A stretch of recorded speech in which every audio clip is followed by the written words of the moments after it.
ஒரு சிறிய கிராமத்தில் ராமு என்ற தலைவன் இருந்தான். ஒருநாள் கிராமத்தில் உள்ள பாலம் மழையால் சேதமடைந்து மக்கள் ஆற்றைக் கடக்க முடியாமல் தவித்தனர். சிலர் மழைதான் காரணம் என்று வானத்தை குற்றம் சாட்டினர்.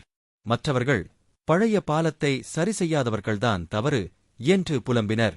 ஆனால் ராமு குறை கூறுவதை விட நாம் பொறுப்பேற்போம் என்று கூறினான். அவன் கிராம மக்களை அழைத்து பாலத்தின் பலவீனமான பகுதிகளை ஆராய்ந்தான். மரங்கள் பலவீனமாக உள்ளன, அடித்தளம் தளர்ந்துள்ளது என்று அவன் கண்டறிந்தான். உடனடியாக அவன் ஒரு குழுவை அமைத்து புதிய மரங்களை வெட்டி கொண்டு வந்தான். கிராம மக்களுடன் சேர்ந்து பாலத்தை வலுப்படுத்தும் பணியை தொடங்கினான். அடுத்த மழைக்கு முன் பாலம் புதுப்பிக்கப்பட்டு பாதுகாப்பாக மாறியது. ஒரு சிறு முயற்சி எதிர்கால தோல்விகளை தடுத்து கிராமத்தை பலப்படுத்தியது. பொறுப்பேற்போம், வெற்றி பெறுவோம்.